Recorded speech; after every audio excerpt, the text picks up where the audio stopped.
Allahumma ya rafi'ad darajat, Allahumma ya rafi'ad darajat. Allah tuh Masya Allah. Gus Dur mah Gus Dur sarua teu jelas ieu teh cek di PNS, teu jelas ieu teh cek di kecamatan naon nu kudu digawean, padahal keur direncanakeun jeung rencana nu sok itu luar biasa. Nganu kepanasan Amerika guling ka Gus Dur Amerika lah melalui seseorang. Nah hari ieu mah atuh tenang-tenang bae Amerika ge keur didelekeun bae rakyat atuh tenang-tenang bae deui kajen kumaha lalakonna tinggal nu usaha bae nu boga pabrik bararingung. Aya urang mah teu bingung tuh pabrik teu boga sawah teu boga atuh dek kabingungan naon urang mah tuh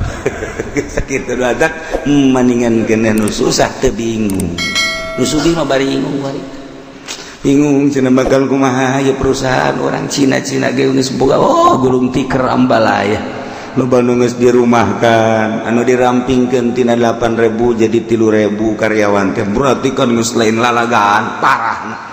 nu tina 8.000 anu 2.000 karyawan teh aya tinggal 1.000 aya nu dilambatkeun udah enggak usah masuk luh lah katanya teh geus ambalaya berarti kan teu jelas perekonomianna. Nah ieu bugot kercarita bugot aya di sebuah negara, padahal di negara urang ge ieu teh aya 3 dimensi. Negara zahir kos kieu, aya negara batin negara wali, aya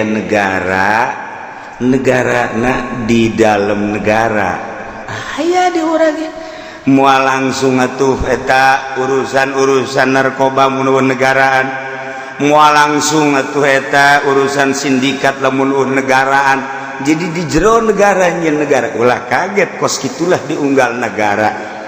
Termasuk di Indonesia lamun urang nyebutkan tidak boleh membuat negara di dalam negara, orang nu ngomong kitu nu nyeuna antapkeun geus teh mah kos kitu mah nu penting urang aman-aman bae lah. Nah ieu mah bugot secara zahir lain negara nu eta mah neangan pengaman. Jadi nyana secara zahir make bintang 7, secara batin teh bintang eta lah digunakan untuk menjadi eta mainnya na di jero negara. Kos gitulah mal-mal angges-angges di dieu mah di urang pergelean perganjaan pernarkobaan emang bakal angges moal makan makin menjadi-jadi sebab naon aya negarana di jero. Ge mantak urang mah maning nasehatan anak urang we jeng sing ade ceng ulah siar mun mabok sakalian paeh bae ceng nya tak kolot wara jasa da ieu lah negara urang asalnya bae supaya urang hati-hati. Urang teh ya bangsa Indonesia, cicing di Indonesia, lahir di Indonesia, bahkan nu paling ditakuti ku orang luar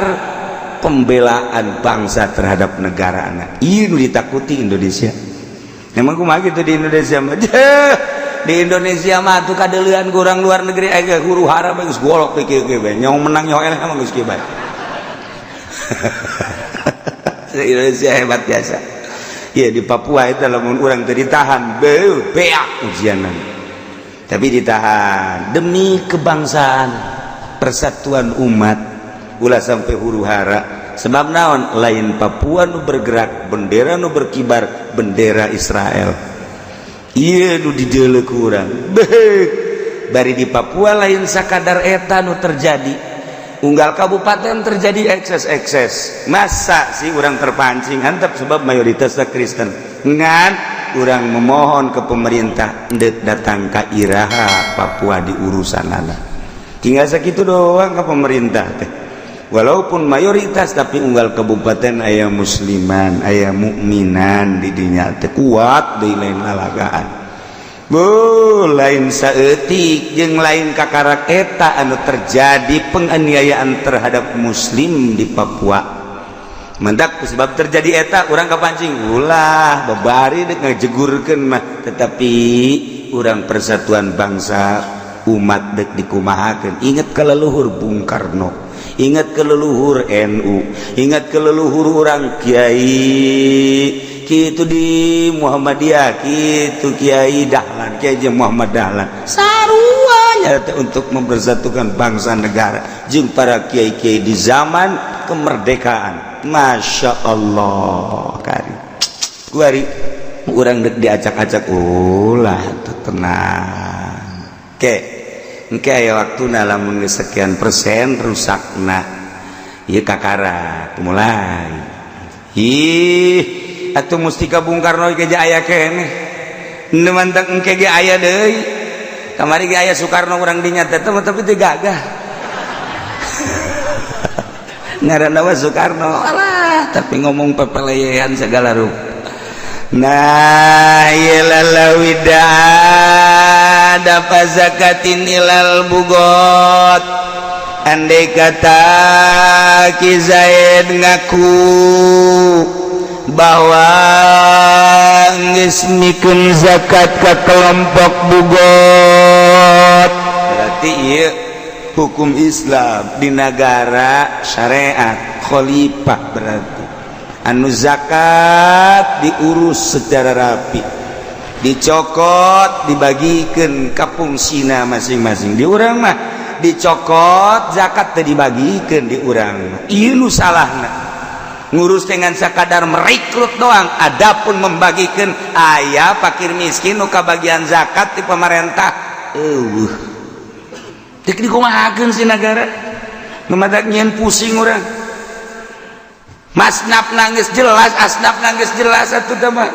kenaon kitu ngaranna zakat mah tetapi kan teu kadege sugan Jawa Timur dibikeun ka asnafna sugan Jawa Tengah teh jang naon fungsina eta mui nu aya di kabupaten teu bisa noel ka bupati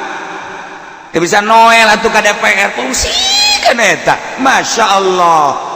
lamun bener dek urusan zakat. Nah ieu mah dibikeun ka bugot lawida fazakatin ilal bugot begitu ditanya Zaid ya bagaimana zakat kamu tidak menzakat sudah Pak dikemanakan saya berikan kepada bugot betul panggil anu narimana begitu nu narimana benar-benar enggeus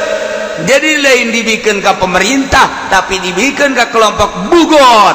sediko biamini benerkeun ngan dibenerkeunana dua rupa lamun teman teh dicurigakeun tanpa sumpah lamun aya penyurigaan biamini sumpah lamun memang nyana geus teu aya ittiham teu aya tuhmah geus teu kudu disumpah-sumpah tapi lamun aya keneh tuhmah sumpah Suddiqo ayat tuhmah biyamini Masya Allah cuma sekedar cerita kitab ilmu koleksi hati beja pelaksanaan nama bugot nu ngazakat nggak sih banget ngaji be mantak ieu mah tunduh ge masalah guys ya mah guys aduh cenah kieu dikitukeun mah tuh kabeneran cenah teh emang siapa bagi hees beneran al-jizyatin fala di negara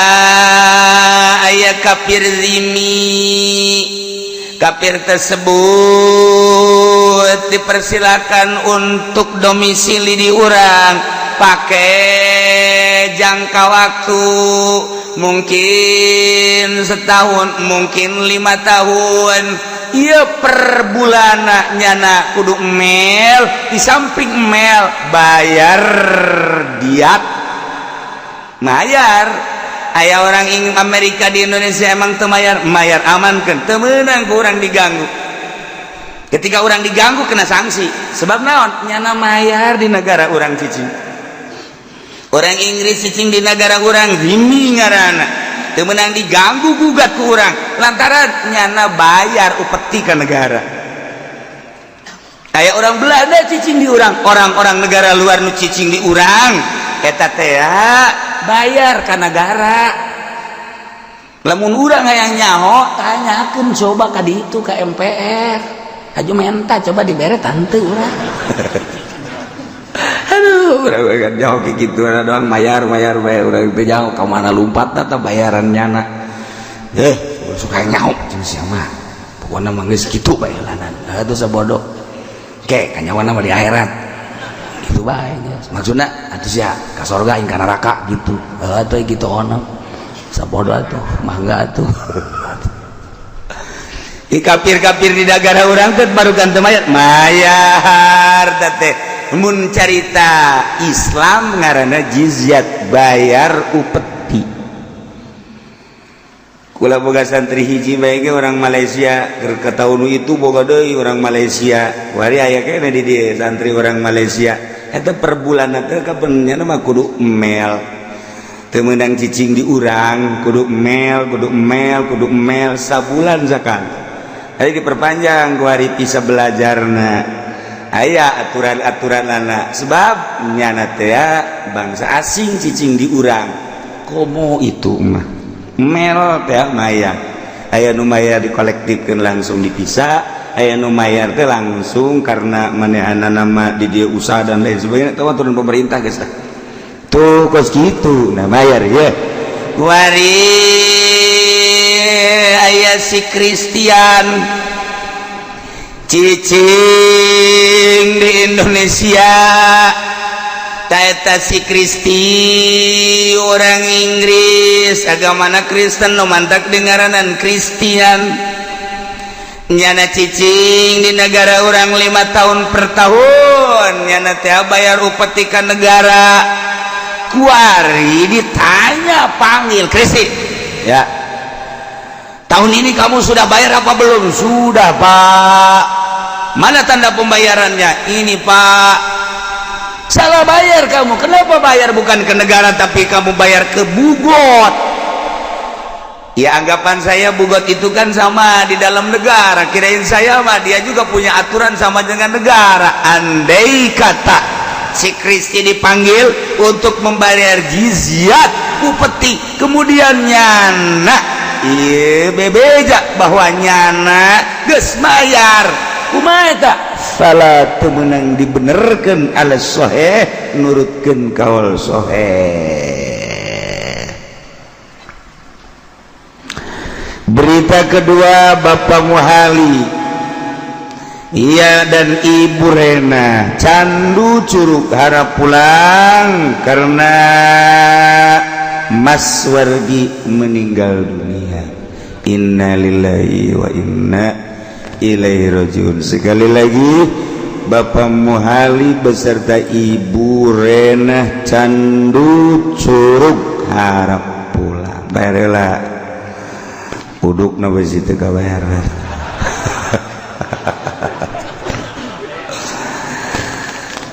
Andai kata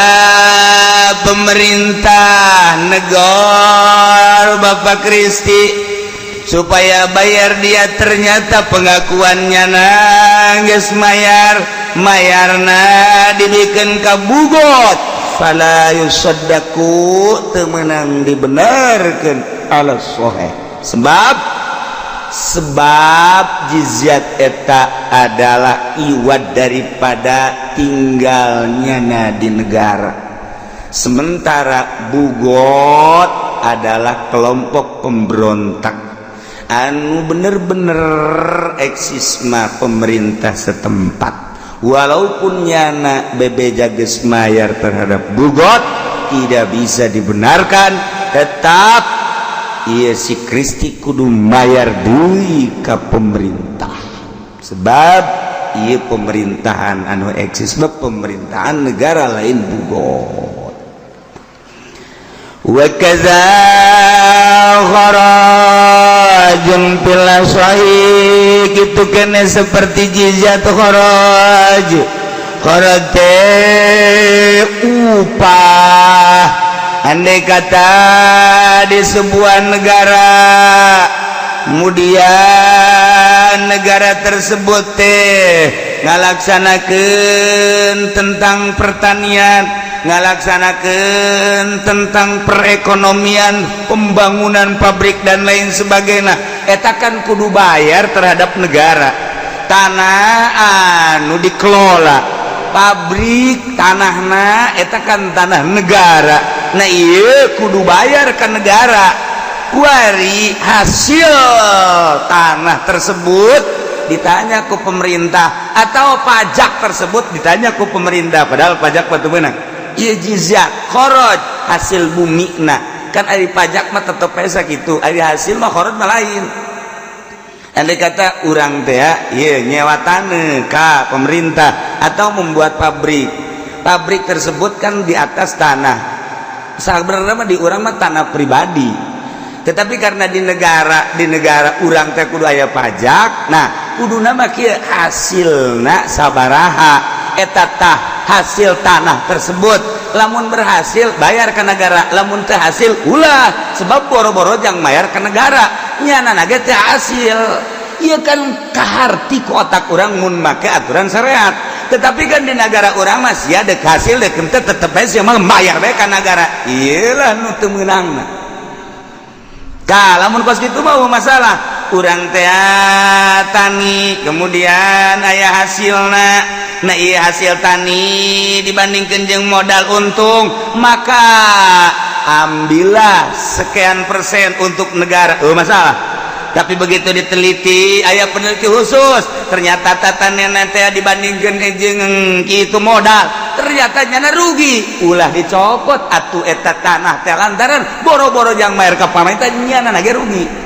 kan ngeunah henteu ka otak urang tiis perasaan jeung AC mah tiisan eta tapi kan tidak mau tahu negara nu mantak negara mah bangkrut nah ira di mana ya negara bangkrut moal aya nu bangkrut rakyat mantak lamun negara teu bisa ngabangun eta mah negara pangoplo-oplona bangkrutna pabrik bisa bangkrut tapi bayar pajak mah terus baik tanah bisa gambrung kurang teu bisa ditatanian kurang tetapi bayar pajak mah per tahun pan terus baik urang teu tani pajak terus urang tani hasil tahun teu pajak mah terus baik ku ari batola ge pajak mah terus baik kan eta tanu oplo mah kitu tah geus kajen lah tanggung oplo geus jangan geus tetapi atuh bangunkeun atuh nu jelas pajak teh tah di APBD teh ka mana mestina ieu mah jalan amburadul tukang endog pareupeus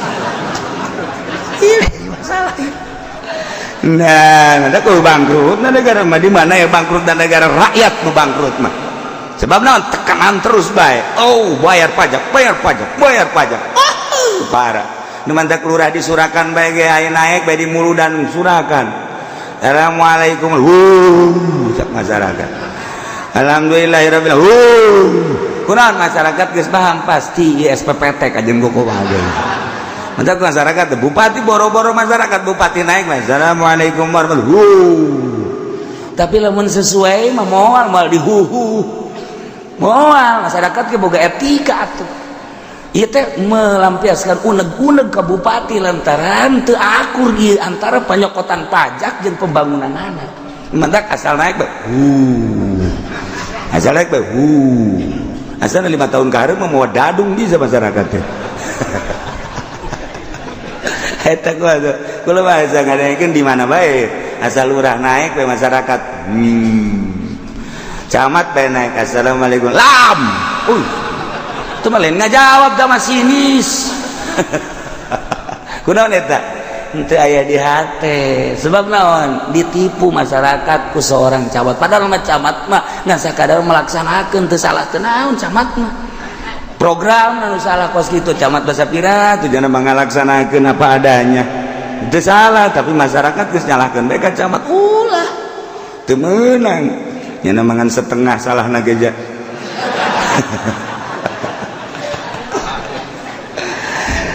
ieu keur carita negara urang nah ieu tentang jizyat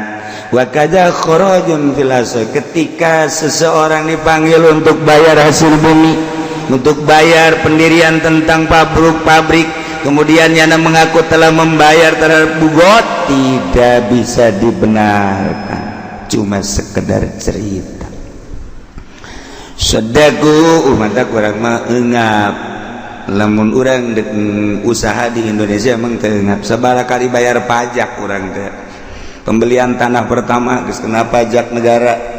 pembangunan geus kena pajak negara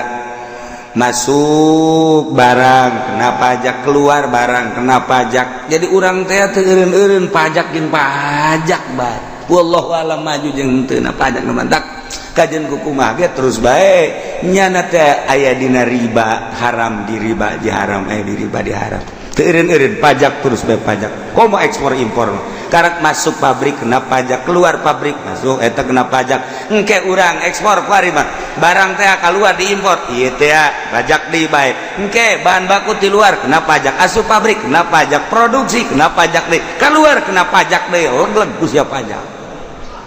teu di Indonesia sok tanyakeun kan usaha di urang Masya Allah mantap karyawan dek hayang mahal gaji nanti bisa kajian kukumaha sebab masyarakat henteu melindungi buruh manggeus bae jadi bujangna doang nu penting mah pemerintah masuk ke pemerintah jeung ka buruh gedean kene ka pemerintah ye nu mantap geus kula dibangkrutkeun geus kabeh geus mah hayang usaha geus terus cokotan ku sia pabrik aing teh nu mana eueuh aing nyencan aduh Gusti Allah doa wa yusaddaqu biadin jeung dibenerkeun pengakuan seseorang dina diterapkeun had zaid diterapan hukum qisasna had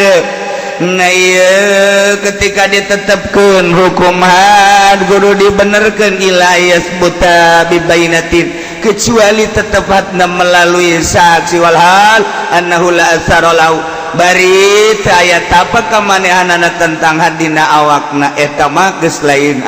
lain masalah ketika dibela bahwa manehanana teu mesti kakenaan kuhat berarti salah ngahukuman atuh eta mah kudu dibubarkeun adapun memang manehanana mesti kena setelah diintegrasi jelas kakenaan kuhat laksanakeun hadna ketika dibela karena manehanana teu kitu sesuai jeung aturanana bahwa henteu manehanana mah atuh teu kudu maka selesailah tentang cerita bugot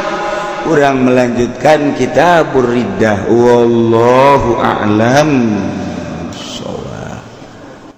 Aya nu nanyakeun masalah Pak Kiai apa hukumnya badal haji, kedua untuk siapa aja badal haji tersebut. Meureun nya ngadengin nu haji badal meureun nanyakeun teu haji ngabadalan moal karena nyaho bae meureun di ahli sunnah wal jamaah badal hukumnya wajib ketika bapak urang maot kemudian can munggah haji tirkahna aya apa itu tirkah itu emang sih teu mondok hese jadi aing ngomong ka kaler ka kidul hese tirkah teh harta ditinggal mayit ngaranna tirkah oh iya cek aing mondok sia aya nu di pondok bae teu pinter-pinter sebab horenganan lain mondok di kampung pondok eta mah datang ka monar mal pinter nah ieu aya seorang manusia maot can ka Mekah aya ditinggalna yakne mayit ninggalkeun harta tak eta teh memeh dibagi kudu diselesaikeun heula hiji hutangna heula bereskeun setelah hutang aya keneh ieu ditinggal mayit can ka Mekah badalkeun ke geus aya keneh sesana karak bagikeun ka ahli waris aya jelema maot teu boga harta encan ka Mekah antepkeun atuh deuk bangga badalan atuh hese tah geus antepkeun geus bari nyaritakeun badal tah geus anu carita badal teh bapak urang maot aya ditinggalna badalkeun ku anak aya anak maot karunya bapana dek ngabadalkeun haji hek bae dibadalkeun jang anak lantaran karunya masalah aya mah ditinggalna ditinggalna jang anak ngan bapa dek ngabadalkeun masalah sebab aya fatali nasab tapi lamun kieu mah urang hirup bertetangga jeung batur maot dek di badalan kurang terjadi itu tuh puguh teu karu ngabadalan jana naon tuh teu bisa kecuali orang minta izin laga keluargana mangga minta izin ke keluargana gitu. Waalaikumsalam. Oh bapak, iya ada apa? Bapak kamu meninggal. Iya. Kemudian ada hartanya? Enggak ada. Nah saya kasihan minta izin mau saya badalkan. Oh baik amat. Iya sebab mama kamu buat bapak. Waduh sama ada udang di balik udang sama tuh. Masya Allah garim tinggal kadenge ku pamajikannya na ye bapak mah bageurna kos kitu cek dia bageurna teu beres bapak mah hayu geura ngabadalan sia kokoprak ye jadi pan urang serba salah tak deuk nyieun kahadean teh aya nu ngahalangan bener teu deuk nyieun kahadean ieu aturanna urang meunang ganjaran sebab urang ngabadalkeun eta kan bener teu. Nah, lamun urang ngabadalkeun nyana minta izin, masalah geus lantaran aya izin teh keluargana, ganjaranana mun urang di akhirat ka sorga pan pamajikan urang eta bawa. Ye, perang sana. Tapi pan dilarang ku pamajikan urang. Ulah dibadalkeun. Ajeun ku kumaha ge? Ieu mah duit bapak, kajen duit bapak ge. Kunaon sih? Da kunaon? Dedengnya lain deui. Aduh, tak iya soal badal tak. Jadi kesimpulan mah aya hiji jelema maot aya hartana nyana can ke Mekah wajib dibadalkeun heula setelah nyelesaikan hutang. Adapun urang patulah patali jeung batur teu wajib ngabadalkeun. Ieu mah aya seorang ibu nyarita deuk ka Mekah, kemudian can kaburu ka Mekah maot. Bebe ja anakna ka Kangjeng Nabi ya Rasulullah aya naon neng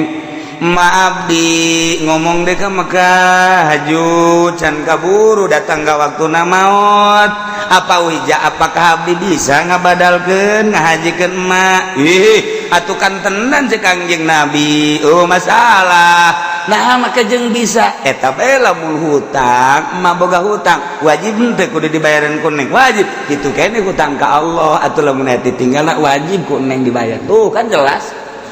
sakumaha lamun bapa maneh emak maneh boga hutang wajib teh cek Kangjeng Nabi dibayar ku maneh wajib atuh Tuhan ieu ge sarua hutang ka Gusti Allah lantaran nyana can ka Mekah atuh pek bae badalkeun ku neng ga ditu itu masalah yo Abi Muhammadiyah mah teu wajib cek Muhammadiyah ai urusan jeung jelema mah pan eta mah jelas ai urusan jeung Allah mah manya Allah ngahutangkeun kitu Muhammadiyah mah geus lah loba omong Muhammadiyah geus lah siapa tuh maca hadis barudanan oh aya cenah macana Bukhari tapi eta Bukhari pan eta hadisna tapi teu dipake ku nyana kumaha ngartikeunana meureun tuh nu mentak teu boga silsilah cenah mah Bukhari nu boga silsilah mah urang ahli sunnah wal jamaah mentak ngaji Bukhari ngaji Muslim Sunan Nabi Daud Ibnu Majah kudu boga guru engke urang dibere silsilahna nah sanadna urang disahat tuh nyambung ka Imam Bukhari nyambung ka Kangjeng Nabi Muhammad sallallahu alaihi wasallam kos kitulah soal badal wallahu a'lam bissawab. A'udzu billahi minasy syaithanir rajim.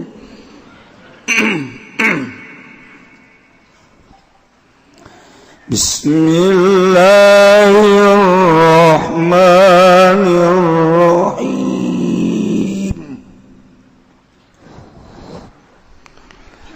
Qalu ya Musa imma an tulqiya wa imma an nakuna nahnul mulkin.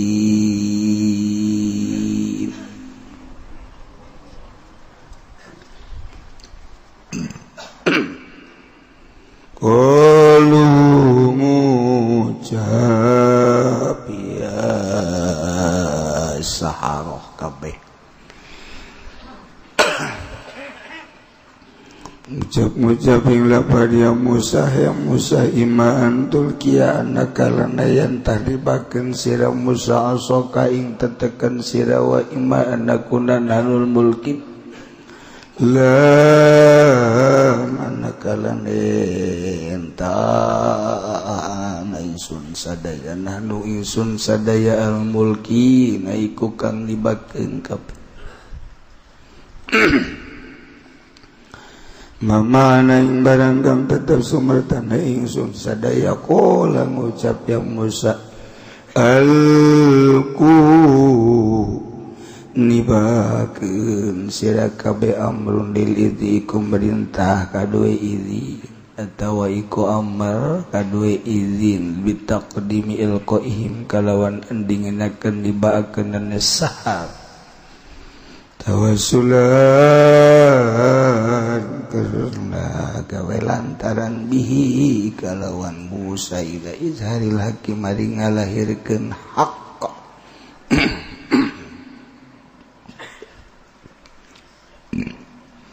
falamal gumaka samang-samang sanibakeun ya sahara kabeh hibalahum wa isyahum ing pirang-pirang tampare sahara wa isyahum lan pirang-pirang tetekane sahara saharum maka pada nyihir ya sahara kabeh ayunan nasi ing pirang-pirang mata manusia surupuha tegese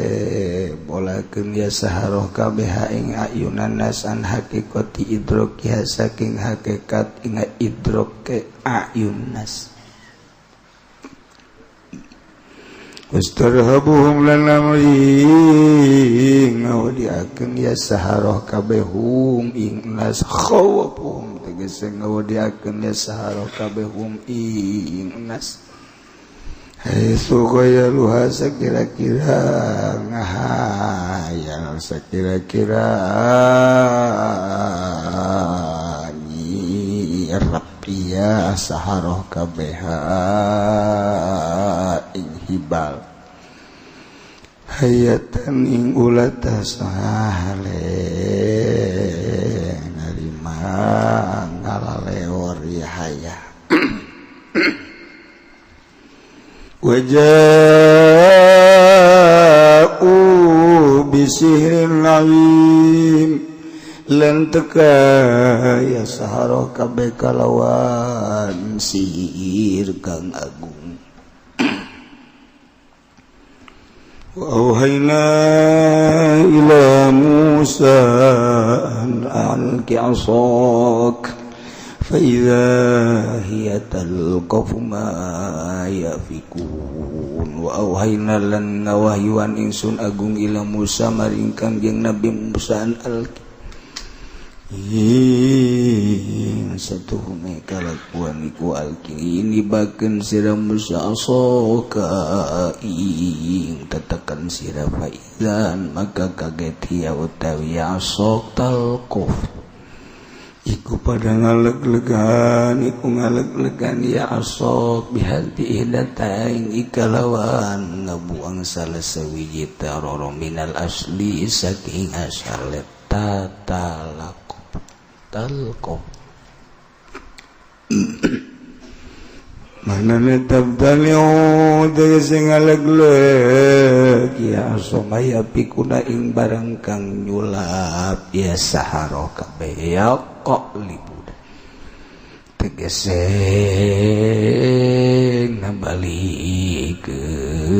ya sahara kabeh bitangwihim kalawan tipu sulap ya sahara kabeh fawaqa'al haqqu wa batala ma kanu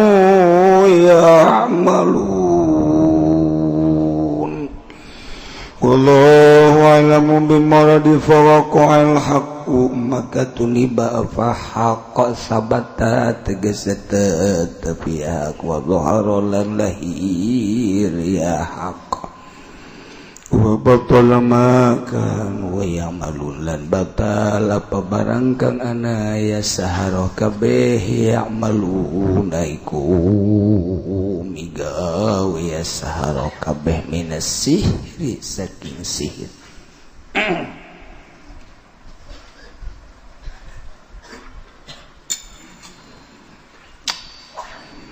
Fagulibu hunalika wanqalabu sagirin. Fagulibu maka dan lindih ya Fir'aun wa qaumu tegese Firaun lan kaum Firaun hunalika ing dalem kene panggonan luang kalabu lan narima kebalik ya sahara kabeh sogiri haleka ngina kabeh soru zalilina tegese dia sahara kabeh zalilina iku kang hina kabeh. Wa ulqiya saharatu sajidin lan den tibakeun apa saharatu pirang-pirang ahli sihir sajidin ahli kang sujud kabeh. Qalu amanna bi rabbil alamin. Qalu ngucap ya sahara kabeh ucap-ucap dapat amanah imankeun ingsun sadaya bi rabbil alamin kalawan rabbil alamin kalawan kang mangeranan alam kabeh. Rabbi Musa wa Harun tegese pangeran Musa lan Harun li ilmi kana waruhaya sahara kabeh bi anna masyahadu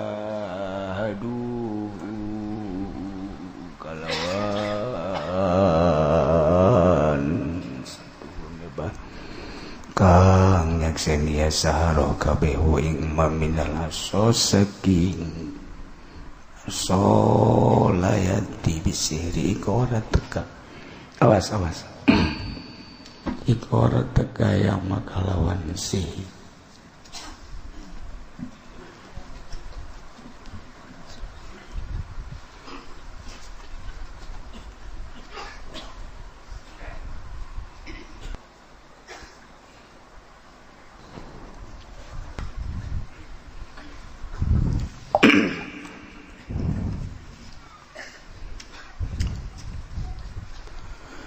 Para jamaah kaum muslimin wal muslimat rahimakumullah. Pertarungan antara Kangjeng Nabi Musa anu dibere mukjizat ku Gusti Allah jeung para pesihir Raja Firaun anu berjumlah pesihir 15.000. Kumpulkan ku Raja Firaun para pesihir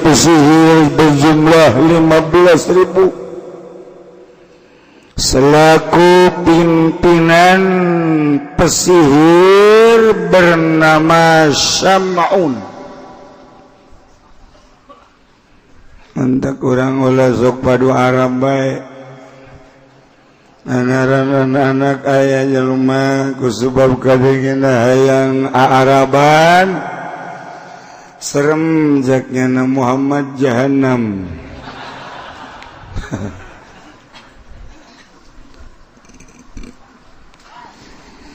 Diwakili ku Yuhana cek Muqatil cek Ibnu Jauzi mas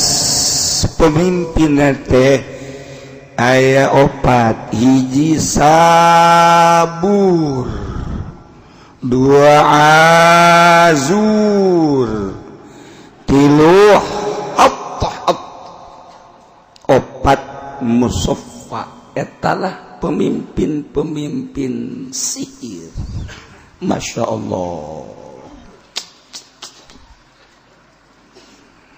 Unggal negara udara deket datang untuk menyaksikan pertarungan antara sihir jeung Kangjeng Nabi Musa. Nu dianggap ku para pesihir-pesihir termasuk Raja Firaun bahwa Musa teh ngabogaan sihir anu jitu luar biasa, tenganggap mujizat ka Kangjeng Nabi Musa. Ya Allah, ya Rabb. Bayangkeun ku urang lamun pesihir cicing di harapan istana sebanyak 15.000. Kemudian Kangjeng Nabi Musa hanya sebatang kara. Bayangkeun ku urang.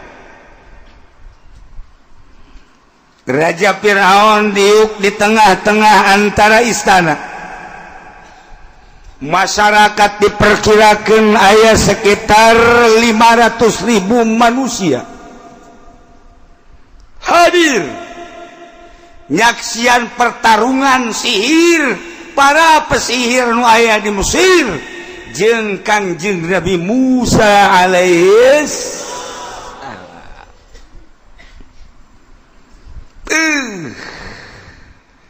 Alat-alat nu dibawa ku para pesihir teh lain lalagaan. Tambang jeung dadung teh eta teh lain hiji dua, tapi mun kuari mah konteneran. Di samping tambang dadung oge itek-itek, tungket-tungket jeung kayu-kayu. Timimiti kayu nu sagede cinggir, kayu nu sagede leungeun, kayu nu sagede tangkal kalapa, jeung kayu-kayu nu buade konteneran. Diburusutkeun di hadapan istana. Jelema kabeh mulai ningali. Dimulai pertandingan tersebut mimiti jam 8. Akur jeung ngaji urang.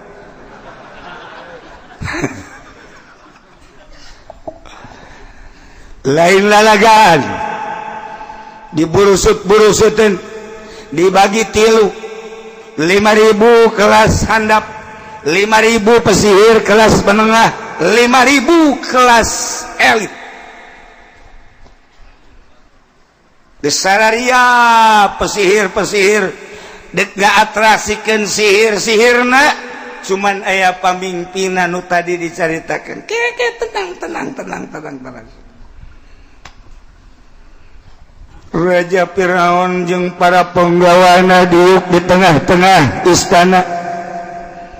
Di harapan istana dimulai didinya teh pertunjukan,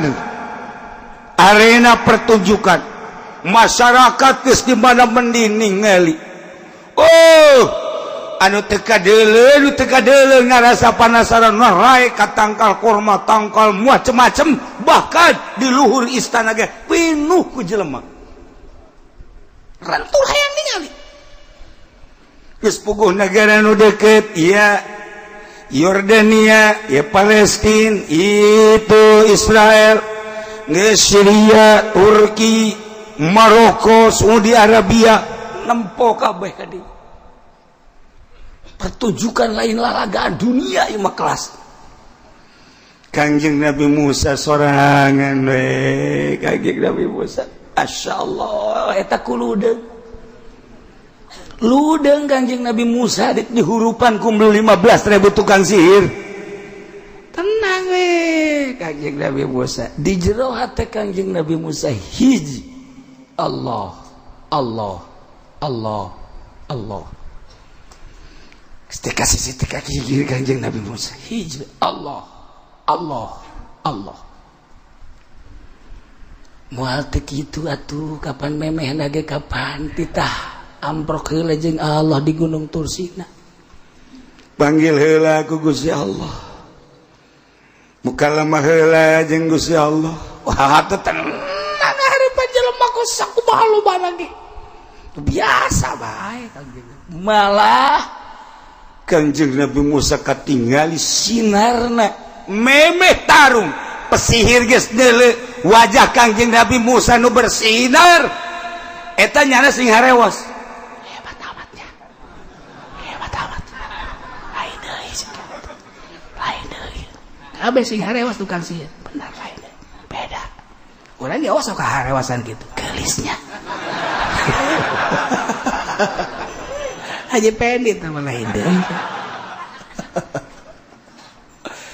Jadi memeh tarung teh pesihir teh geus ningali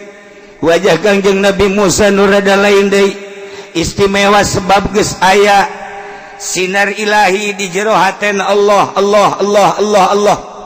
Kamaripatan anu luar biasa, karisalahan nu geus disandang ku dirina, tongkat anu menang ti mitohan geus dicekelan. Hakikat nama menang ti Gusti Allah Subhanahu wa taala memeh ditarungkeun Kangjeng Nabi Musa mukalamah heula jeung Gusti Allah di Gunung Tursina. Masya Allah geus teu nyaho kaler kidul Kangjeng Nabi Musa. Sebab di titah mukalamah teh emang kumaha kitu Kangjeng Nabi Musa. Ketika Kangjeng Nabi Musa berangkat ti Madian jeung pamajikanna Siti Sopur berangkat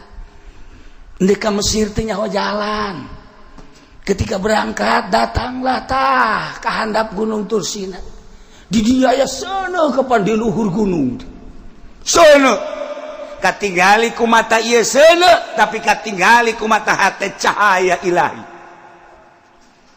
Cek Kangjeng Nabi Musa ka pamajikanna Neng cicing di dieu. Ulah ka mamana. Satungtung kakak encan balik deui ka dieu ulah ka mamana. Kakak re ka mana? Pan urang teh nyaho jalan kebenaran diri itu aya sinar sugan bae kapagih jeung sinar engke aya jalan kudu ka mana urang berangkat cicing di dieu nya mangga kakak eta kunginaheun pamajikan ku nurut jasa tengah peuting sorangan ditinggalkeun sugan ka ikut dong teh coba pamajikan urang mah nuntut cinta cenah kakak cinta sehidup semati mah nya kula dek ditinggalkeun pan ribet eta urang gos gitu ribet ya urusan Kanjeng Pangeran urang mah dek ngariung bae ge pamajikan marah teh jadi ngariung lah ngariung malulu ka jeuh gunana dahar aya cau aya segala aya ngariung deui geus cicing jedog habak di imah urang mah dikitukeun ku pamajikan heuh teh sieun urang mah tapi lamun jelema anu gede wawana lain siang ngariung ka aing je parangsana udah awewe meurananan icadung sia ku aing izinan aing ngariung lain ngariung si kakak mah deuk ngariung tah lain bukan izin aing teu mah nyawa dua bae geus meureun aya pirasat pamajikan teh ge cuman teu ngizinan ngariung ge rada lain deui meureun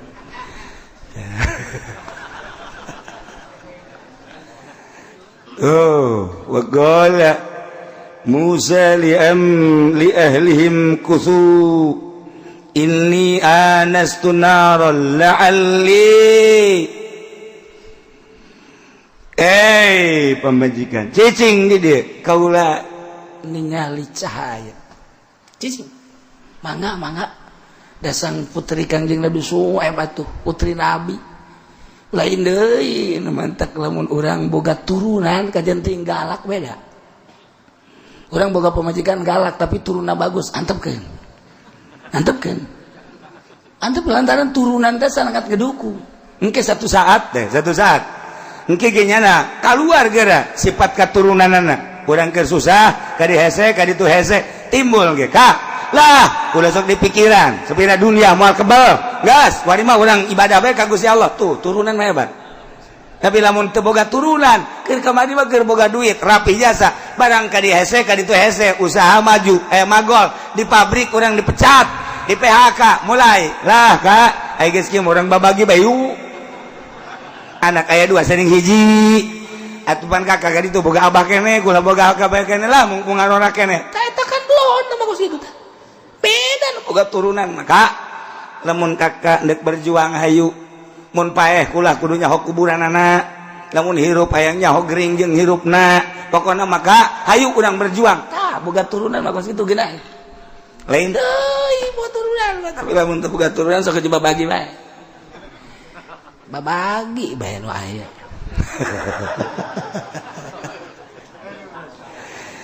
tak begitu naik ke Gunung Tursina makin deket makin naik makin jauh makin naik makin jauh sinar tersebut teh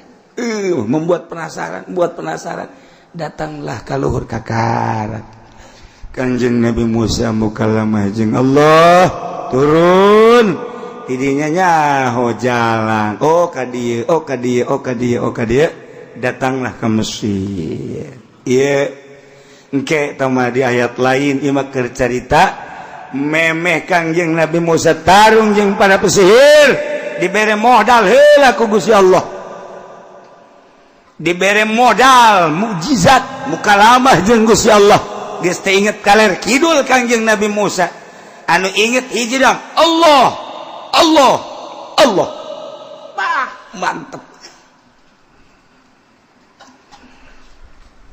wari magis aya di arena pertandingan Raja Firaun jeung para penggawana nyaksian begitu masyarakat di mana timandi dararatan dek nyaksian pertunjukan pertarungan antara pesihir nu pimpin ku Samun Yohana jeung Kangjeng Nabi Musa alaihi salam. Wow, Fir'aun di kursi geus kieu ngarokok surutu. Oh, mantap nu kuari sok ngarokok surutu turunan Fir'aun eta.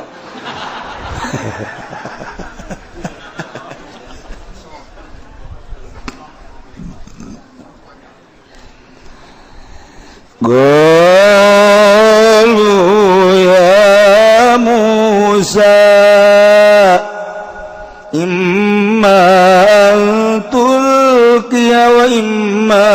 an nakuna nahnul mulkin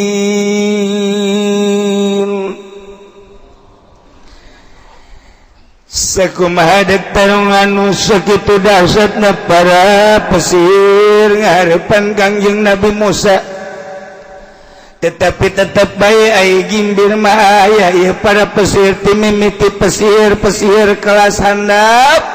pertengahan datang ke kelas elit sebab ningali ketenangan Kangjeng Nabi Musa jeung sinar anu luar biasa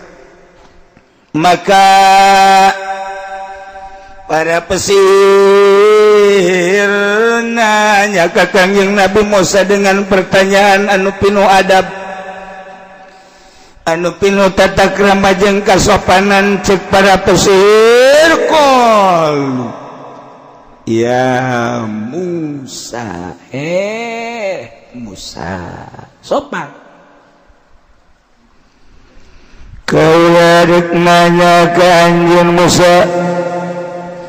pertarungan itu imma antukia anakalana anjeun ti heula dek malangkeun tungkad anjeun wa imma annakuna nahnul mulki anakalana kami anu ti heula ngaatrasikeun tentang sihir-sihir kami saha heula Musa nanya teh Samun jeung Yohana dek ente heula Musa atau ada kami berarti kan gelut make adab di urang mah gelut teu make adab cabok sia ku aing deureuss gelut jeung batur mah jeung alo cabok jeger mah teu make adab nu mantak jawara belah kamari mah zaman bapa urang aya adab ka anak buahna nyana wasiat si anak buah aing tukang bobok tukang taro kade lamun siadekna maling di daerah Cikupa kade di daerah Cikupa ulah kabelah dinya sebab didinya teh dulur aing lamun sia kabelah raja kade ulah daerah dinya sebab didinya aya babaturan aing samun sia endeu ka daerah Jati tah didinya Jatina ulah belah dinya sebab belah dinya aya turunan aing lamun endeu kabelah ditu sia tuh kabelah ditu tuh Curug nah eta teh ulah daerah Curug belah ditu mah sebab didinya aya kawau bapa aing ternyata sopan jasa eta jawara baheula mah sopan jasa masyaallah tuh kuari batu main sopan-sopan anak sikat alok sikat bagus ih baik lama polisi ndek nyetop oh dulu rimah ente polisi ndek nyetop oh imah babaturan ente polisi baheula pinuh adab kuari tesahat anak disentok pe anak goblok tuh polisi trip bapak jangan nyebut bapak lo bacanya enggak atuh enggak ini kan motor bapak wah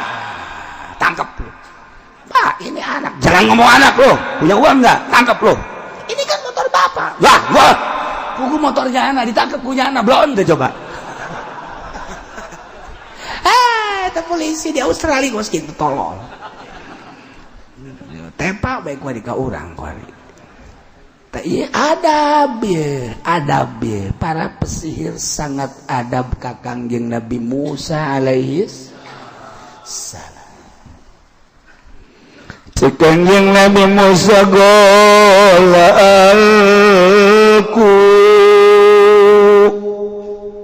mangga bae anjeun tila gerang atraksikeun tentang sihir-sihir anjeun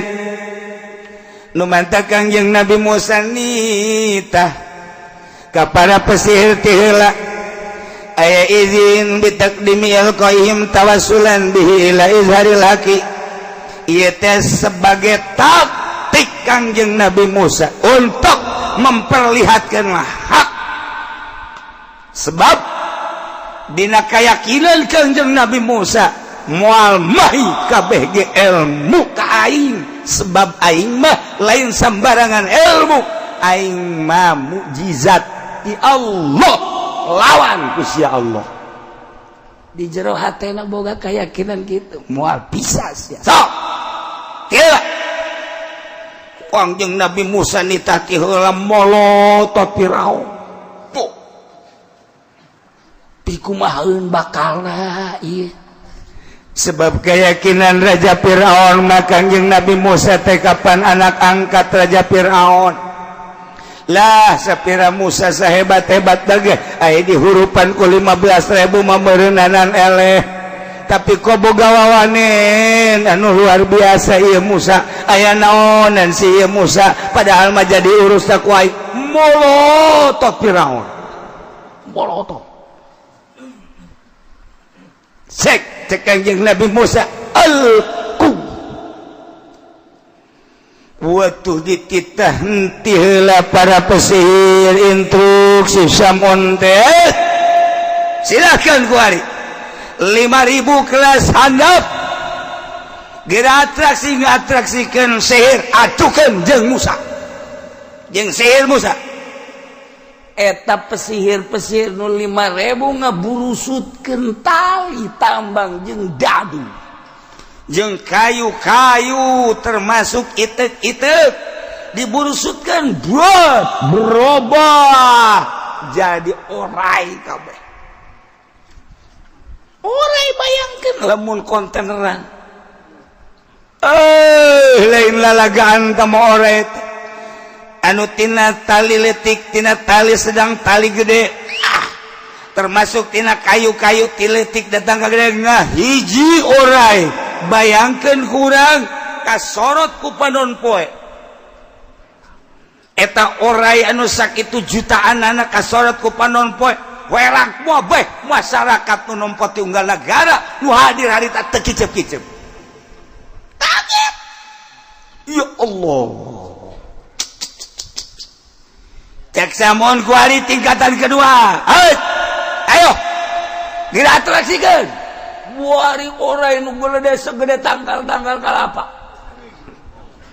segede tanggal Ambon jeung nu ngaji di handapeun tanggal Ambon jadi di orai kabeh tinggal tukang sate bae aing lumpat tak ulah cenah jara di ora bolode matahari anu sangat terik luar biasa nyorot kana orai sing calangap nu panjang nu pendek nu buadenu itu body gul potongannya berbagai-bagai kuari kelas elit tina dadu-dadu anu dihijikeun kunyana sagede kebo dadung sok bagada kieu sagede pimping dihijikeun sagede onta sagede kebo kitu keneh tatangkalan anu dihiji-hijikeun kunyana tina tanggal kalapan nu tadi mah hijian kuari mah dihijikeun 5 genep 10 diburusut-burusutkeun disirap jadi orai kabeh Raja Firaun seserian coba cedecak yang lain kula resep jasa kopi kopi pahit pakai gula coba ka dieu sia tapi Firaun seserian lantaran cek Raja Firaun pasti Musa eleh sedangkan lamun eleh geus moal dikukumahakeun geus tuning dek dibunuh bae mah Musa teh eueuh deui hiji-hijina bodoh Musa falamma alqaw saharu ayunan nas wastarhabuhum waja'u bisihrin azim barang para pesihir ngalung-ngalungkeun talina jeung tongkat dogena berikut kayu-kayu nu dibawa ku nyana saharu atuh eta para pesihir teh nyihir kana mata-mata manusia ngarobakeun kana hakikat tina hakikat tali jadi orai kayu jadi orai wastarabum wabe jadi sadarieun bahkan anu kelas elit nama waja'u bisihrin lazim eta para pesihir ngadatangkeun sihir anu puara jasa tandingna geus tanding diperkirakan hari tata kumpulan teh di negara Iskandaria urang lamun ka Mesir ti kota Mesir ka Iskandaria ke negara Syekh Athaillah eta teh kira-kira 8 jam jadi jauhna lain lalagaan jadi lapangan teh di Iskandaria datang ke kota Mesir lamun urang nyaritakeun 8 jam lalakon keur carita ku ari mah dipercepet 4 jam pulang pergi 8 jam 4 jam di ditu teh kan halang seakan-akan tol di dieu ka Bandung cuman 2 jam setengah tol 4 jam berarti lamun urang 4 jam teh kira-kirana kitu 2 kalian Bandung ya Allah ya Rabbi eta orai uyak orai Masya Allah lain lalagaan uyak wah sing gitu ngaran laleor kadiu kaditu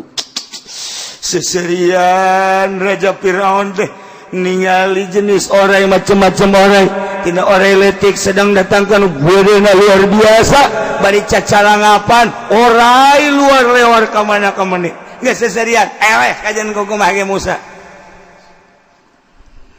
Kanjeng Nabi Musa langsung tungkul dinya tangga kaluhur keur mejana tangga jol malaikat Jibril alaihi salam kungeunah saat-saat darurat jol malaikat Jibril Kanjeng Nabi urang ge saat-saat urgen jol malaikat Jibril kungeunah urang mah saat-saat darurat jol bae genderuwo anu datang teh juri ka urang wah ka Kanjeng Nabi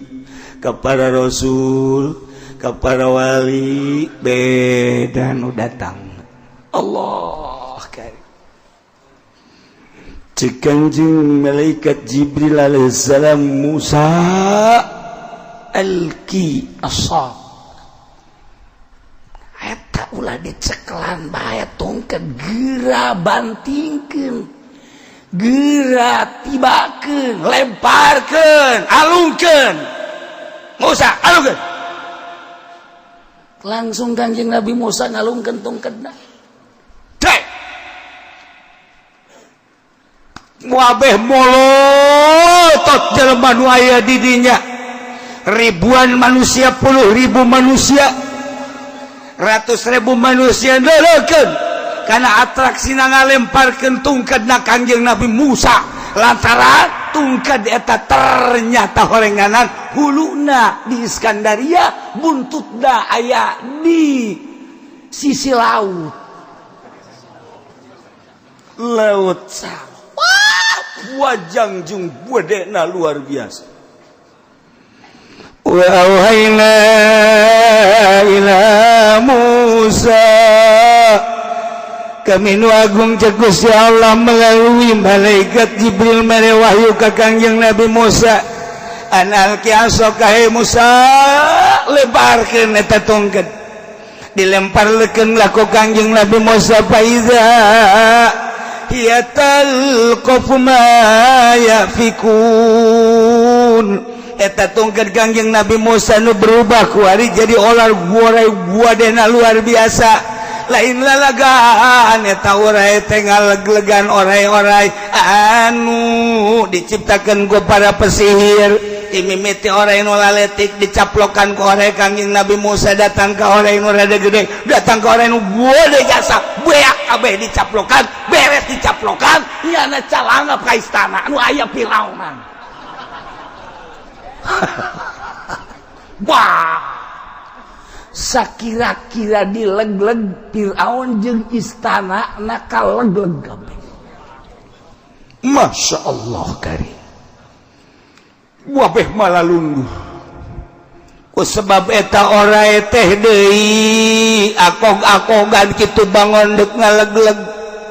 atuh Raja Firaun teh setengah nama pinsan sedangkeun di luhur istana teh kapan jelema teh ribuan di dinya teh nu ngahadiran sedangkeun eta orai ngahareup ka istana bangun deuk ngaleg-leg atuh jelema pada sadak-sadak raragageun 15.000 paeh harita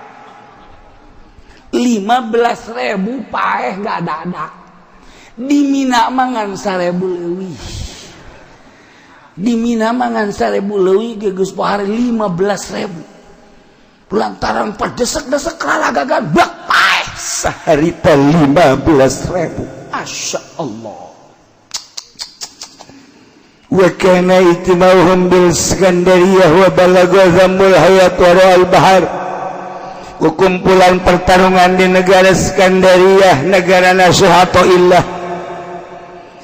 nyana datang buntut orai Kanjeng Nabi Musa wa ra'al bahar di pantai lain lalagaan suma patahat paha ininya langsung mukakeun calangapnya calangap samani naziroan 80 hasta calangap kadat tabtarihu hibalahum wa isyahum wahidan orai-orai nu aya di dinya dileg-legan ku eta orai Kanjeng Nabi Musa adab talaatil khulaq wa beak beres beak kabeh wa qasadatil qaum alladzina hadaru dzalikal majma' ini jalma-jalma deuk dileg-legan lalu batan jelema kabeh deuk dileg-legan porai eta Papa sing wah kaget kabeh wa azhab ini terjadilah lulumpatan sadak-sadak famata minhum khamsatun wa isruna alfat lain 15 sakti dia mah 25.000 manusia paeh seketika 25.000 paeh kabeh ngomongna Musa kabeh jelema Musa salametkeun Musa salametkeun kabeh ngomong Musa dinya lantaran kabeh ngomong Musa summa aqadha Musa Kanjeng Nabi Musa ge rada kaget tadi tak sebab tongkat naletik segede kieu barang dialungkung pada jasa nyana nage rada muringkak bolu Kanjeng Nabi Musa nage gugule amat cenah ngalegleg aing teh moal ye Kanjeng Nabi Musa sieun aing sebenarnya rawa boro-boro batur musuh nyana nage sieun tidinya malaikat Jibril Noel dicekel deui ieu cekel deui leg-leg moal Musa kana naon cekel ku Kanjeng Nabi tak Masya Allah fasalat biyadihi asad jadi tungked deui ka Makkah sakumaha aslina langsung dicekal diketugkeun kana taneuh dak ngahareup ka Firaun anu tadina kaget lantaran deuk dilegeg ku oray ku ari orayna geus aya di leungeun Kanjeng Nabi Musa Raja Firaun teh ngaku eleh embung ngaku menang henteu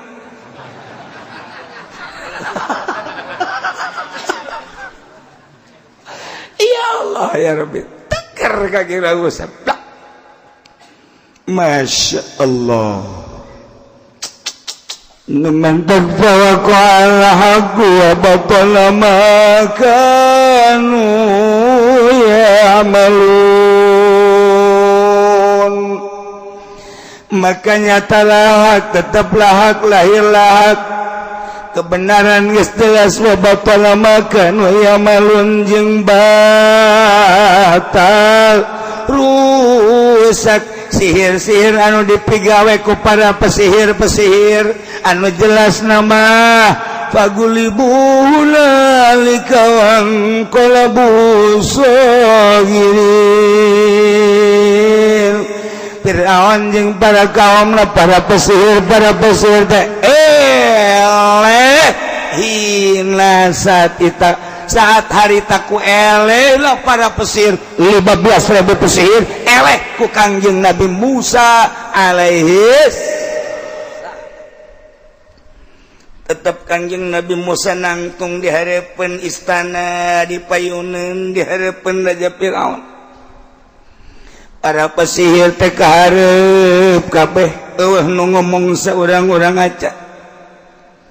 Raja Firaun di kursi teh ngomong samek-mek acan bingungnya lantaran dina hatena mah aya bahwa ieu pesihir teh eleh ku sihir Musa pesihir-pesihir teh sing harewas kabehan antara pesihir jeung pesihir anu diharewaskeun teh kieu caknya Musa mah lain sihir ieu mah pasti ti pangeran sebab ai sihir jeung sihir mah tilok ngadaharan sebab hakikat nama pan lain oray andai kata ieu tukang sihir diadukeun orayna moal datang ka dilegleg sebab lain oray tapi pan ieu mah ngaleglegan jaknya model ieu mah sihir mana nu bisa ngaleglegan ki jeung moal aya di mana di dunia moal aya paling ngadu caknya teh paling cili tindi bae cili beulit bae eta mah kumaha urang bae cenah anu ngaremotna tapi ieu mah pan dileglegan eta cak tukang sihir eta tali urang kayu urang nu puluhan kontainer di dahar ku oray Musa nu kuari orayna aya di leungeunnya na ka mana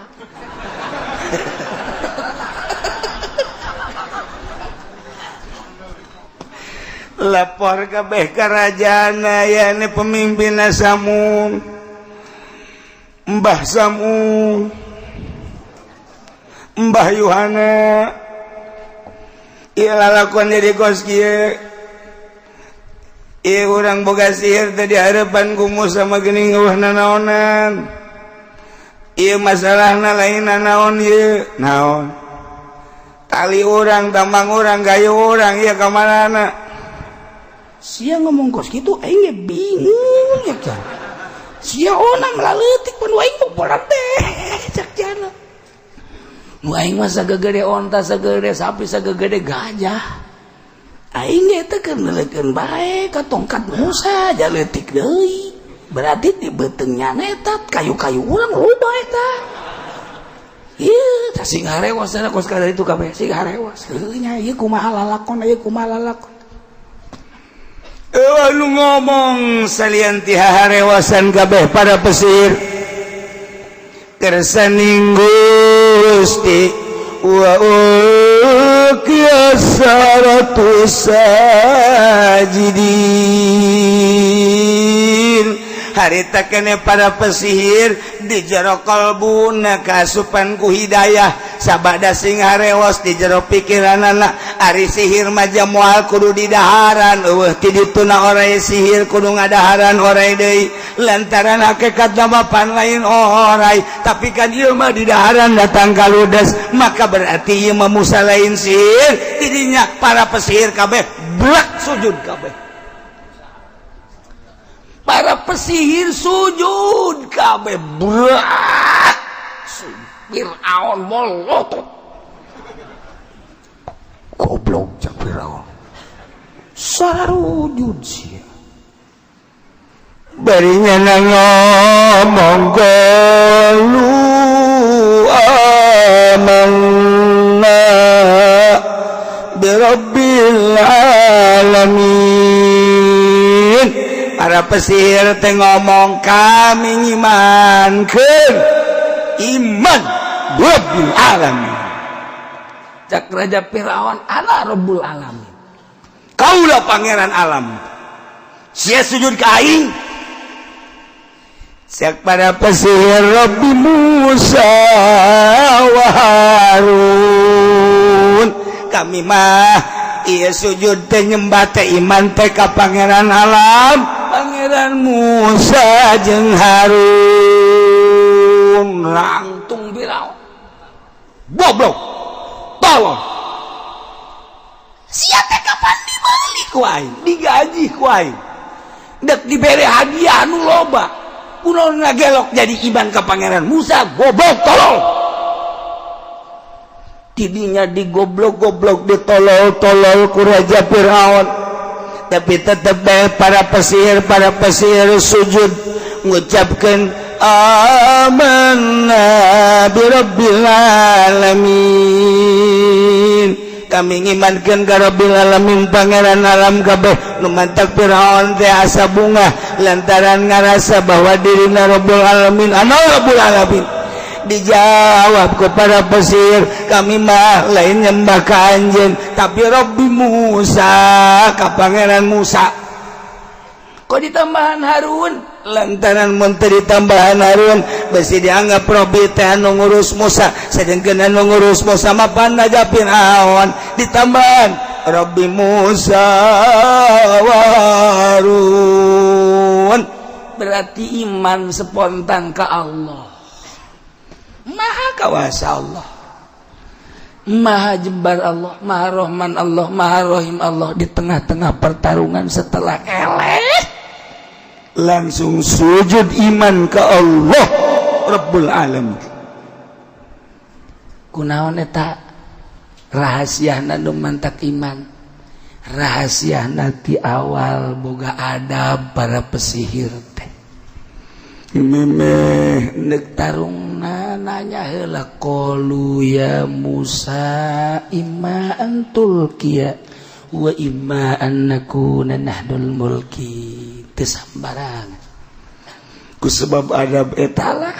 Allah mere hidayah ka para pesihir setelah eleh henteu mempertahankeun ilmu batilna tetapi langsung iman ke Allah Subhanahu wa taala babari Allah mah dek nempelkeun hidayah ka jero hate dek nyulusupkeun hidayah ka jero hate babari kitu keneh dek nyabut hidayah babarieun jasa loba jasa nu teteuna PNS anu brutal waktu jadi PNS na manehanana terus sadar istighfar ditinggalkeun kunyana dunia kos kitu teh balik ka Allah contoh Raja Harun Rasyid tetapi sabalikna aya jelema anu geus diwali-wali bisa hibar muridna ge 500 nu bisa hibar cabut hidayahna lantaran cinta dunia maot kafir barsiso babarieun Gusti Allah dek nyulusupkeun hidayah ka jelema dek nyabut hidayah babarieun Tumantak urang kudu sering-sering ngadoa ka Gusti Allah Subhanahu wa ta'ala. Allahumma sabbitna bil iman wa sabbitna bit tauhid wa sabbitna bil ma'rifah wa sabbitna ala dinil islam min dari dunya ila daril akhirah. Seringan eta lantaran ieu Allah babarieun jasa. Di lembur urang aya kiai anu hebat jasa, urang masing-masing maksudna baheula mah ku hebat aya santrian jamiahan kabelah dieuna kageser ka resepna ku babarengan jeung pamarentah santri eueuh jamiahan eueuh bahkan nu baheula mah osok make baju gamis kuari tilok make gamis baheula mah make samping kuari geus teu make samping sanajan gamis jeung samping lain bagian agama tapi bagian adab kuari mah make calana bahkan wanieun tak kiai make calana pendek tenis deui goblok jasa. Di mana cenah kiai ulah loba omong ku sia kadeuleu kiai sia di lembur sia kos kitu dicabut teh hidayahna. Masya Allah kuari ngacaprak ngomongkeun kiai-kiai kiai ieu kiai bala kiai kiai ieu kiai bala kiai kuari bae geus sana gua jadi kiaina geus wassalam aing mah ka kiai ayo bagir nu baheula mah dibaca ku nyana sapina riyad takrib indah jasa ulah neuleuh lobana santri ulah neuleuh lobana jamiahan tapi neuleuh kaademan kaayeman dirina indah amat si neuleuh kiai ka majlis ka masjid ka majlis ka masjid seakan-akan nyanakeun nitip-nitipkeun amal dang sampeureun jaga di yaumul kiamah kabelah dieuna wau jeung lurah wau jeung camat wau jeung bupati dirobah ku nyana pondok pesantren teh digali bot jadi yayasan hebat maju tetapi kuari geus lain riyad jeung takrib jeung fatul muin kuari mah make manajemen asup kudu 5 juta asup kudu 10 juta asup kudu 15 juta baheula mah deuk asupkeun anak ka manehanana sadaekna bae jang di dieu datang ka anak incuan ge mangga bae mondok di dieu kuari mah teu kepang di manage bagus hebat emang kudu aya ngan teu sejuk sebab udag-udagan jeung nafsu baheula mah sejuk neuleuh beungeutna indah amat sih ngariung jeung nyana 20-an 30-an zikir ku adem kuari mah kok ngomongna ngomong mobil ngomong motor ngomong dunia sakali waktu ngomong akhirat ge bohong kos kitulah dicabut saeutik bae hidayah ku Gusti Allah mun haju nyana keterusan cinta dunia datang ke akhir hayat wallahu a'lam. Ieu nasib kiai ku ari teu karasa dicabut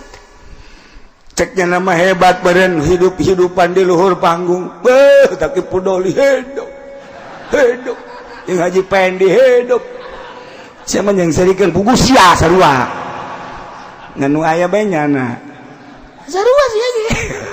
eta keur dicabut nanaonan geus kiai mah tugasna ngaji ibadah makin kolot lain pagawean makin hese pagawean ngabersihan batin urang lamun kuari ngalawudu geus cakep jasa beuh lamun dideuleuh ku urang hebat jasa dideuleuh ku urang ngalawudu na madep kiblat babacaanna rapih jasa indah jasa timimiti memehna babacaan terus ke kemurna 3 kali kairongna 3 kali kabeungeutna rapih jasa kalengan katuhu kalengan kenca katahar kecelit terus datang ka ngumbah sukuna terus ngadoa dideuleuh ku kacamata fatul muin cakep jasa hebat jasa begitu dideuleuh di mata ku kacamata tasawuf ternyata horenganan ria di jerona nanaonan tahu ternyata orang di jerona mah yang kalem ku makhluk nanaonan teh sarua jeung meuli kadu di jerona hileud balulu nanaonan urang dipeting salat hajat bagus jasa usolli sunnatul hajat Allahu akbar bari ngalengis ka Gusti Allah maca surat lagi aya salat hajat Tuan Abdul Qadir aya salat hajat Imam Syafi'i aya salat hajat Imam Qushairi aya salat hajat nu biasa rapi salat hajat dideleku kacamata pikih mah beuh pohara takbir narapi jasa Allahu Akbar sidakep narapi jasa ruku nagara api rata seakan lamun ditendenan papan terata jasa itidalna sujudna hebat jasa datang ke salam naga assalamualaikum warahmatullah assalamualaikum warahmatullah dijeleku kacamata Fatul Muin fatabata ikna fa kacamata Fatul Wahab hebat jasa orang di jero nama hayang dunia eta naonan ibadah kos gitu gambar rusak hayang ka alam dunia takabur dan lain-lain sebagainya. Nah makin kolot teh urang hirup teh makin berat eta ngebersihan eta sangkan mantep nu diucapkeun ku urang Allahu Akbar Allah nu maha agung hate urang ge ngaku Allah nu maha agung ketika cek Allah pan sia nyaho lantaran sia diberi ilmu bahwa aing teh neulekeun teu pernah teu neulekeun aing ka sia encan karasa supaya karasa dedeulean Allah neulekeun ka urang supaya karasa dedengan Allah bahwa Allah ngadenge ka urang supaya karasa kanya Allah bahwa urang dikanyahokeun ku Allah pagawean eta nu kudu digali makin kolot makin mantep makin kolot makin mantep makin kolot makin mantep dedelian zahir jeung dedelian batin bakal beda zahir neule gunung batin neule nu nyieun gunung zahir neule laut batin neule nu nyieunna zahir neule hutan batin neule nu nyieunna supaya kitu kan mantep geus ibadah urang mantep ka Gusti Allah da ieu lah patali jeung hidayah tadi lamun penggarong anu ngagarong ka Tuan Syekh Abdul Qadir Jalani milu jeung Tuan Sajadah wali ieu pesihir anu tarung jeung Kangjeng Nabi Musa jadi wali Allah Subhanahu wa taala lamun pesihir lamun garong jadi wali maknya urang anu ngaji ti leutik teh jadi wali mantak cak kaji pendi aing mah geus 4 kali aing mah jadi wali ya nanti geus incuan deh nya mah pede bae pajar wali eta tolol aduh dasar teu pinter-pinter teh murid hiji heran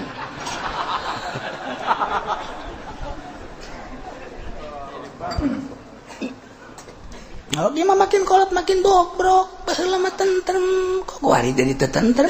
baheula mah teu pati cinta dunia kok kuari cinta dunia baheula mah teu pati babarengan jeung pamarentah kok ari mah babarengan ke kiai ai kitu babarengan jeung pamarentah ulah lain kitu jeung pamarentah babarengan dititah tapi ulah hayang pamerena ulah hayang panyogokna ieu urang bareng tegakeun negara jeung agama di seluruh dunia ieu pamarentah negakeun agama kulama negakeun alam agama babarengan ieu mah aya ngomong mun dibere aya daek maca yasin mun dibere teu dibere betilok maca yasin sabaraha masyaallah ulah kitu janu jadi bupati teh batur urang tetangga urang garabat urang janu jadi DPR teh batur urang tetangga urang dulur urang jelema sarua lain ulah kemudian memusuhan ulah sote bareng di namun kara ieu urang bareng tegakeun eta teh kudu ditoel ku urang ulah kitu hayu barengan nu mantak di tengah-tengah kula osok sogol tapi DPR daratang bae ka imah kula di tengah-tengah kula sok nyarekanan pamarentah tapi pamarentah datang bae ka imah kula lantaran teu nyarekan nyanana urang bareng kiai anu kamari bo ngaluhur-luhur bupati ngaluhur-luhur gubernur tadi berena naon kula mah kuari cicing bae di imah bupati osok disentil wali kota disentil gubernur disentil korban ti Jaki datang ti Arif datang ti WH datang ti Rano Karno datang ti Jokowi ente ditahan juga nggak usah Pak Jokowi buat Jokowi aja biar gemuk sono dah artinya ente tuh kiai nu sok ngagung-ngagung man teh kipu doli lamun ngomong Jaki pohara jasa nyana lamun ngomongkeun WH pohara jasa eta datang ka ditu nu mantak teh kudu urang mah ayo be luruskeun wari kula lamun endek narima ieu aya endek mere ratusan juta mun kuari kula endek narima Kipudoli geus kieu bae mana jeung Haji Pendi tarima bae kiai cenah tolol meureun kamu lumayan jadi dagang karung teh kan itu maksud nyarekanan ngeluruskan mantep tuh masalah nyanana ge sadar oh heuh aing berarti salah ya itu asa kacarekan sebab ngaji salah berarti aing mulai ada kiri robah setik kadanan 100% robah asetik ah lamun teh mah korupsi kudu 1 miliar 500 satu heulana aju 500 teh kamanakeun kaki pudolikeun tuh kan nu nyeri hate kabeh malah mah aya sabaraha aya 3 mantan PNS anu datang ka kula dek tobat minta wiridan padahal mah keur ieu na dicarekanan bae ku kula asal ngaji dicarekanan tolol goblok tapi ku arina minta wiridan cenah kiai kula naon hayang wiridan paret teu cakan